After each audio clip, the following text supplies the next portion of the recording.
საკაისრო კვეთის ჩატარება სპეციალური სამედიცინო ჩვენების გარეშე შესაძლოა მალე აიგრძალოს. ბოლო პერიოდში ქვეყანაში მშობიართა გარდაცვალების მატების ერთ-ერთ მიზეზად სწორედ ამ ტიპის ოპერაციის რეალური მიზეზის გარეშე ჩატარება სახელდება.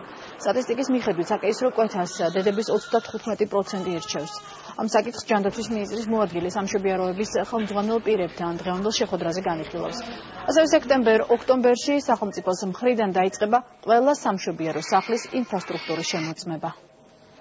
სამწუხაროდ, კონკრეტულად დედის გარდაცვალების შემთხვევების რაოდენობის მხრივ წელს უფრო მეტი შემთხვევა ფიქსირდება, წლიურად საშუალოდ ფიქსირდება 32-დან 35%-მდე საკეისრო კვეთების თანაფარდობა. დედათა გარდაცვალების შემთხვევების უმეტესობაში არის გაკეთებული საკეისრო კვეთა. უკვე შევიმუშავეთ საკეისრო კვეთების ჩვენებების პროტოკოლი, რომელიც დედათა და ბავშვთა საბჭოს ექსპერტებმა უკვე დაამტკიცეს და სამინისტრო არსებული პროცედურებით დაამტკიცებს უახლოეს პერიოდში.